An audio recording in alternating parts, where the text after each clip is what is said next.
तो मान्या बहन जी ने किया है, जो काम अन्य सरकारों ने 75-76 सालों में नहीं कर पाई, वो काम मान्या बहन जी ने 6 साल 6-7 महीने 8 महीने में करके दिखाने का काम किया है। लेकिन होता क्या है कि ये जो बड़े चैनल हैं, बड़ी मीडिया है, प्रिंट मीडिया चाहे इलेक्ट्रॉनिक मीडिया, ये जो हम बोलते हैं ये न कवर होता ना दिखाया जाता है। यहां भी कोई बड़े चैनल के लोग तो हमें लगता होंगे नहीं, हमारे यही जो यूट्यूबर हैं या जो फेसबुक चलाते हैं, व्हाट्सएप, इससे प्रचार होता है। तो ये जो तमाम साजिशें जो होती है चुनाव के वक्त, इन साजिशों से हम तभी निपट सकते हैं जब बूथ तक हमारी बात पहुंचाने वाला हमारी बूथ सेक्टर कमेटी मजबूत हो जाएगी। इसको बहुत ध्यान केंद्रित करके फाइनल करना है। फिर जब कैडर कैंप शुरू होगा तो जो आज तक सरकारें रही हैं, जिन्होंने जो किया है और बसपा ने जो काम किया है, उन कामों पर हमें फोकस करना है। जैसे डॉक्टर B.R. अम्बेडकर साहब ने भारत का संविधान बनाया, लेकिन इसके पहले जब ये देश आजाद हो रहा था तो बाबा साहब ने कुछ ऐसे मुद्दे थे जिनके लिए बहुत संघर्ष करना पड़ा। देश गुलाम तो है अंग्रेजों का, लेकिन इस देश में दोहरी गुलामी है। अंग्रेजों की गुलामी तो सभी लोग कर रहे हैं, लेकिन इस देश में कुछ लोग बड़े बड़े राजे रजवाड़ों की गुलामी करते हैं। वो राजे रजवाड़ों की गुलामी कौन करते हैं? जो आर्थिक, सामाजिक, शैक्षिक, राजनीतिक, जो हर तरफ पिछड़े हैं। बाबा साहब ने इसके लिए लड़ाई लड़ी कि हम अंग्रेजों की गुलामी से तो आजादी मिल जाएगी, लेकिन जो इस देश में रहने वाले बड़े बड़े राजे रजवाड़े हैं, उनकी गुलामी से हमें निजात कैसे मिलेगी? इसके लिए जो भी लोग इस देश में आर्थिक, राजनीतिक, सामाजिक, शैक्षिक रूप से पिछड़े हैं, इनको भी आरक्षण दिया जाए। इसके लिए बाबा साहब के अथक प्रयासों से एक साइमन कमीशन इस देश में आया, और साइमन कमीशन जब आया सर्वे करने के लिए, तो बाबा साहब भी उस कमेटी के मेंबर थे। जब भारत में साइमन कमीशन आया तो यही कांग्रेसी के बड़े बड़े नेता इस चीज का विरोध कर रहे थे कि साइमन कमीशन सर्वे ना करे। धन्यवाद दो बाबा साहब को, जिन्होंने बड़ा अथक प्रयास करके साइमन कमीशन इस देश में लाए और उस कमेटी के मेंबर भी रहे। बाबा साहब दिन भर तो कमेटी के साथ सर्वे कराते थे और रात में पिछड़े लोगों के मोहल्ले में जाते थे। कौन पिछड़े? जाति वाले नहीं, जो आर्थिक, सामाजिक, शैक्षिक रूप से पिछड़े जिन गांव में रहते थे, और कहते थे कि कल आपके गांव में भी साइमन कमीशन कमेटी के लोग आएंगे, आप भी सच्चाई नोट करा देना ताकि आपको हम आरक्षण दिला पाए। जिन लोगों ने बाबा साहब की बात को मानी, उन लोगों ने साइमन कमीशन की कमेटी के सूची में नाम दर्ज कराया। समतल एरिया के लोगों ने जो सूची में नाम दर्ज कराया वो अनुसूचित जाति में शामिल हो गए। पहाड़ी क्षेत्र के लोगों ने जो सूची में नाम दर्ज कराए वो अनुसूचित जनजाति में हो गए। लेकिन जिन लोगों ने बाबा साहब की बात को नहीं माना, क्योंकि जैसे बाबा साहब इस बात को बता के निकलते थे, तैसे जो पिछड़े लोगों को आरक्षण नहीं देना चाहते थे वो आपके दुश्मन थे, वो भी उसी गांव पहुंच जाते थे। क्या बाबा साहब आए थे? तो लोग कहते थे हाँ बाबा साहब तो आए थे। क्या कह के गए हैं? बाबा साहब कह के गए हैं कि सूची में नाम दर्ज करा देना ताकि आपको हम आरक्षण दिला दें। तो वो लोग कहते थे अगर आप सूची में नाम दर्ज करा दिए तो आप SC ST में हो जाओगे, आप छोटी जाति में हो जाओगे, आप नीची जाति में हो जाओगे। तो जिन लोगों ने बाबा साहब की बात को माना, सूची में नाम दर्ज कराया, वही आज अनुसूचित जाति, अनुसूचित जनजाति है। और जिन लोगों ने बाबा साहब की बात को नहीं माना, अपने दुश्मनों की बात को माना, वही लोग हैं आज जो पिछड़े हैं। आज जो बाबा साहब की बात को नहीं माने वही पिछड़े हैं। यादव, कुर्मी, पटेल, पाल, राजभर, विश्वकर्मा, नाई, बढ़ई, लोहार, गडरिया, मुराई, जो आज जो संघर्ष कर रहे हैं, कोई कह रहा हमको SC में शामिल करा दो, कोई कह रहा है ST में शामिल करा दो। तमाम लोग धरना प्रदर्शन दे रहे हैं। अगर उस वक्त बाबा साहब की बात को मान गए होते तो शायद ये लड़ाई हमको जल्दी नहीं पड़ती।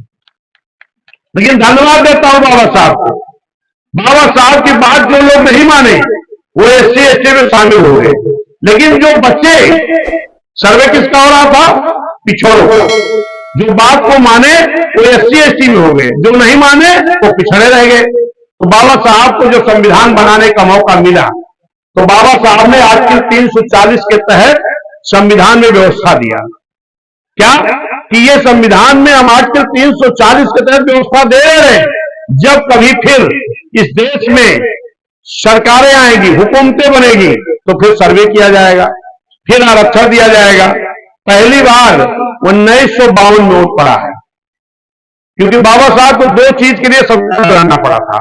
पूरा संविधान बाबा साहब ने ही बनाया है, पूरे देश के हित में, सभी जाति धर्म समाज के हित में, लेकिन एक आरक्षण देने के और दूसरा वोट का अधिकार सबको बराबर का मिले, इसके लिए बाबा साहब को अलग संघर्ष करना पड़ा। तो वोट देने का अधिकार आपको दे करके गए थे, और 1952 में पहली बार वोट पड़ा और सरकारें बनी। जब सरकारें बन गई तो 1953 में पहली बार एक कमेटी फिर बनी, काका कालेलकर आयोग, और वो आयोग सर्वे करना शुरू किया, किसका? उन पिछड़ों का जो बचे हुए थे, और इनकी रिपोर्ट आ गई 1957 में। अगर ये रिपोर्ट आई तो जैसे SC ST को आज आरक्षण मिला था, ऐसे ही बाबा साहब के आर्टिकल 340 के तहत जब रिपोर्ट उसकी काका कालेलकर आयोग की आ गई, अगर उस वक्त उस रिपोर्ट को लागू कर दिया गया होता तो पिछड़े समाज को भी 57 में भी आरक्षण मिल गया होता। लेकिन हुआ क्या? सरकारें किसकी थी?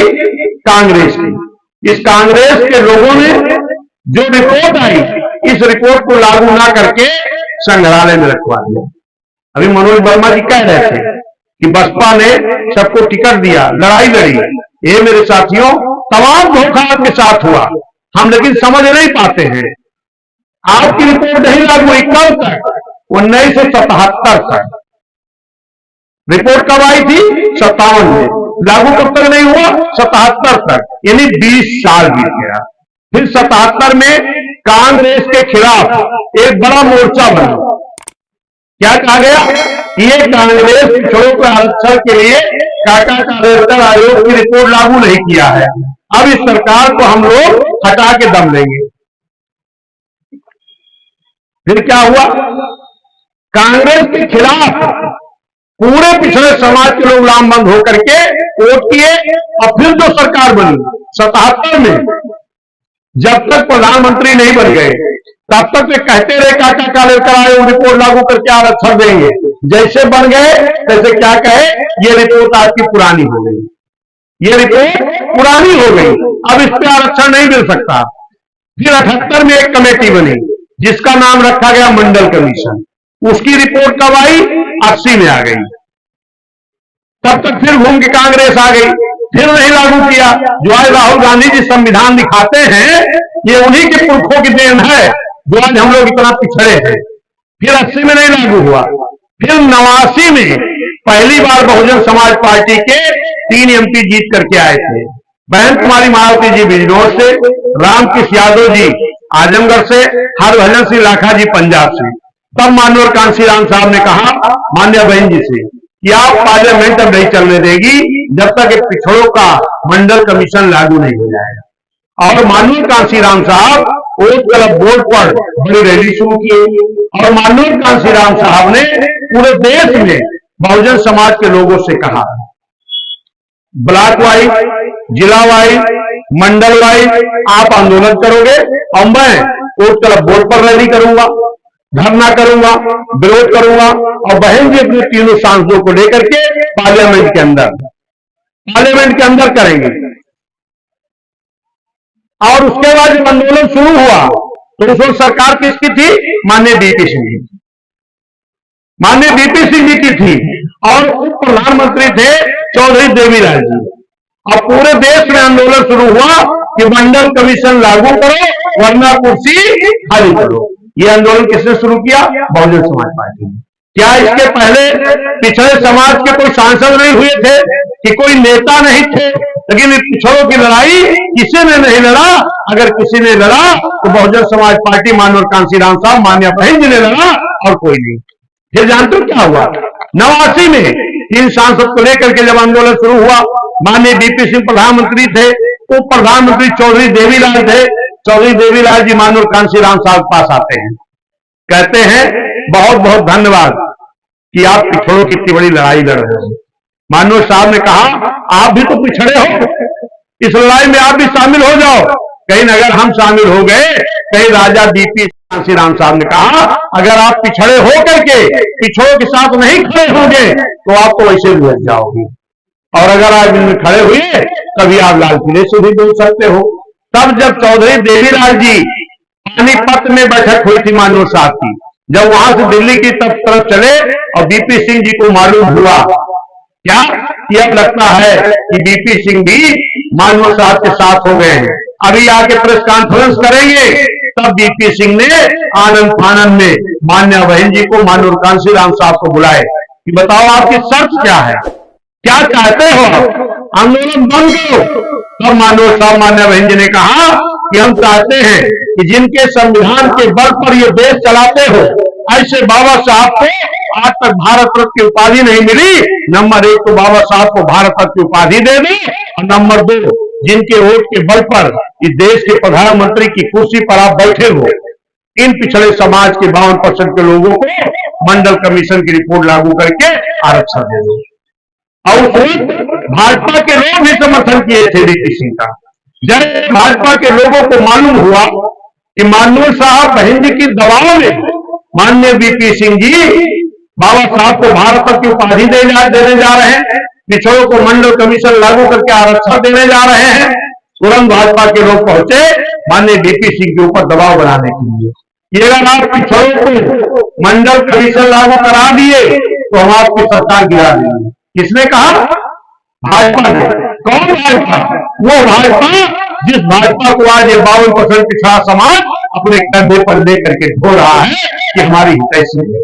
यही भाजपा 32-33 साल बाद भी इन पिछड़े समाज के लोगों को आरक्षण नहीं देना चाहती थी। ये तो धन्यवाद दो बहुजन समाज पार्टी की, माननीय कांशीराम साहब जी की, मान्या बहन जी की, कि जिनके बदौलत आपको आरक्षण मिला। कब मिला? 90 में।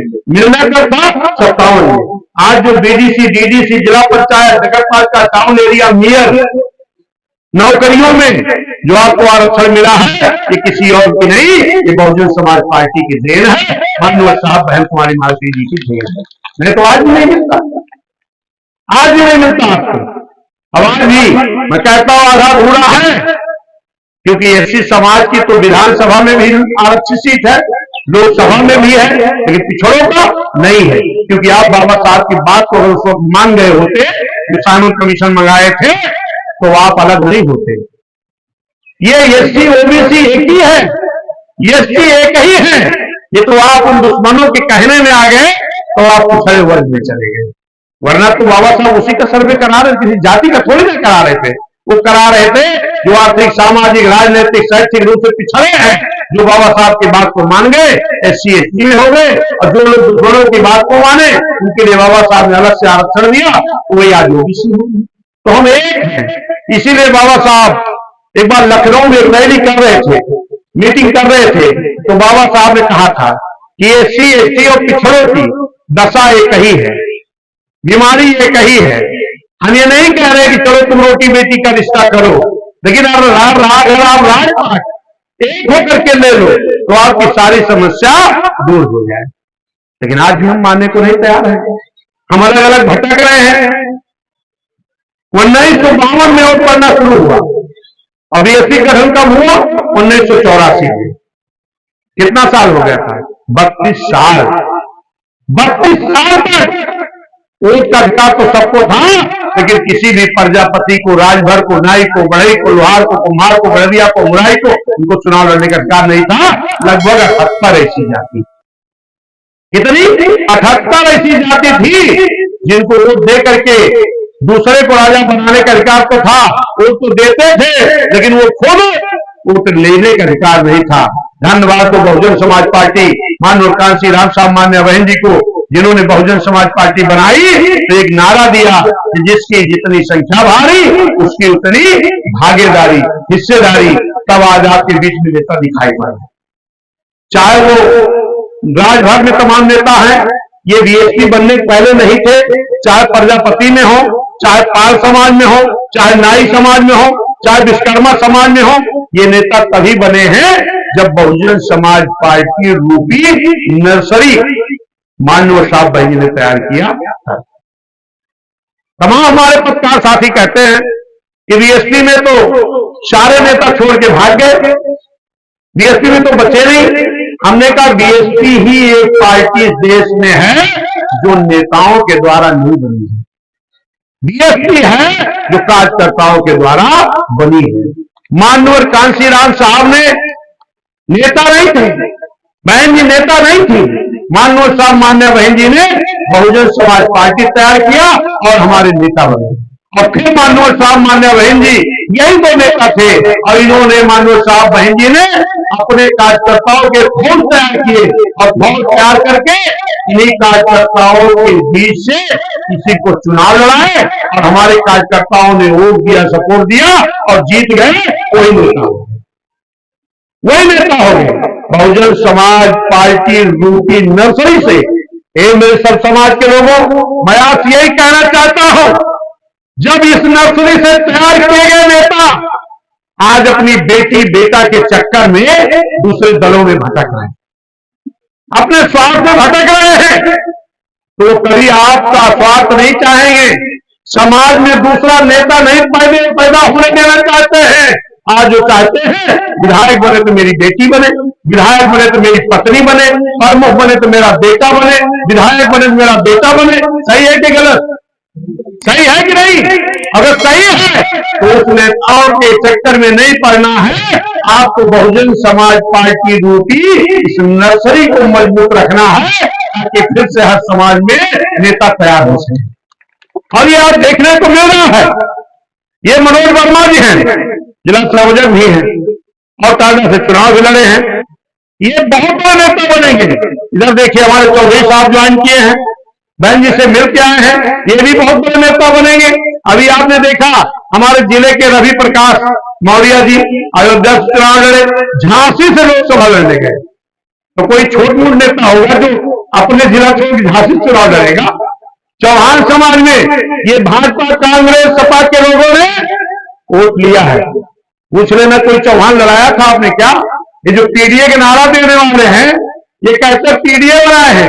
चौहान में भी नन्हे सिंह चौहान, प्रजापति में भी, पाल में भी 3-3 टिकट, चौहान में 4-4 टिकट। हर समाज पर अगर किसी ने लड़ाया तो बहुजन समाज पार्टी।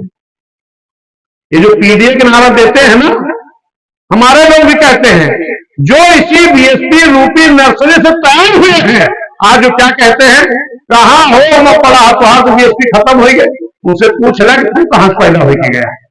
अगर ये बीएसपी कार्यकर्ता नहीं साथ खड़ा होता तो आप नेता नहीं बने होते। शर्म नहीं लगती आपको बीएसपी रूपी पार्टी खत्म होने के कहने के लिए है? और जहां गए हैं जो पीडीए चिल्ला रहे हैं, उनसे कभी पूछ लेना क्या है पीडीए का मतलब। तुम्हारे नेता को नहीं मालूम है। तुम्हारे नेता कभी कहते हैं पीडीए का मतलब, पी से कभी कहेंगे पिछड़ा और कभी कहेंगे पी से पंडित, कहते हैं कि नहीं? अभी पेपर में था। और कभी कहेंगे ए से अल्पसंख्यक तो कभी कहेंगे ए से आधी आबादी। मुस्लिम नहीं कहेंगे, पीडीए, पी से पिछड़ा पहले कहते थे, अब कहने लगे पी से पंडित भी आ गया। और ए से अल्पसंख्यक नहीं, हमारे मुस्लिम भाई का भी हमने तय बनाए हैं, अल्पसंख्यक नहीं, कभी ए से कहेंगे अल्पसंख्यक, कभी ए से कहेंगे अगड़ा, कभी ए से कहेंगे आधी आबादी महिला, और कभी कहेंगे ए से आदिवासी। वो खुद ही भ्रमित है, पीढ़ी मतलब क्या है, तुम्हें क्या समझाएंगे? और अगर उनके समझ में ना आए तो उनके नेता तमाम बड़े बड़े बन गए हैं, जो बसपा की नर्सरी तैयार हुए हैं, आज वहां घूम रहे हैं। उसे पूछ लेना, अगर ये पीडीए का मतलब पिछड़ा है, बता दो तो उसमें प्रजापति कोई सांसद है क्या? पाल कोई सांसद है क्या? चौहान कोई सांसद है क्या? यादव भी बेचारा धोखे में पड़ा है। यादव सोच रहा है कि पीडीए के नारा दिए वाले हमारे बिरादरी हुए, लेकिन वो यादव को ना पता है कि यादव भी पूरे उत्तर प्रदेश में एक भी यादव चुनाव नहीं लड़ा है।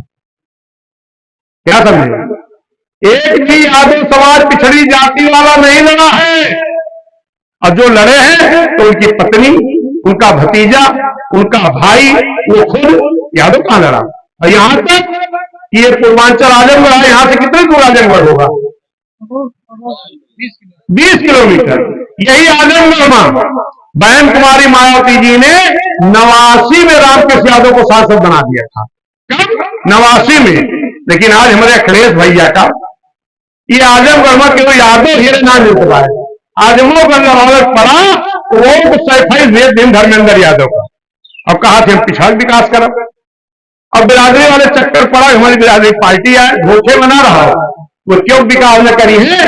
उनके पीडीए का मतलब है पी से परिवार, डी से दल, ए से एलायंस। क्या? परिवार दल एलायंस, परिवार दल डेवलपमेंट। क्यों? क्योंकि चाचा श्रीपाल का अलग दल रहा कि नहीं रहा? रहा ना, उनका मिलाप पाएंगे परिवार दल एलायंस, परिवार का एलायंस कर रहे खाली बस। अब वही उनके सगे छोटा भाई वो कहां है? भाजपा में। छोटे भाई की सगी औरत अपर्णा यादव, वो क्या है मालूम है? बोलो कोई अभी? महिला आयोग की उपाध्यक्ष। कौनी पार्टी में? भाजपा में। और बी टीम क्या कही है? बीएसपी का। वाह अखिलेश भैया, मतलब छोटकी तोहरे भाई के औरत भाजपा महिला आयोग का उपाध्यक्ष है, और बी टीम बीएसपी कहा। सगे धर्मेंद्र यादव का बहनोई अभी कराए से चुनाव लड़े थे, किस पार्टी से? भाजपा से। भाजपा जीते तो बहनोई जीती है, सपा जीते तो भाई भतीजा जीते हैं। गजब गठबंधन। और कई बात क्या कही है कि बसपा बी टीम है, ये समझने की जरूरत है। वो परिवार के लिए दल बनाए और किसी के लिए नहीं।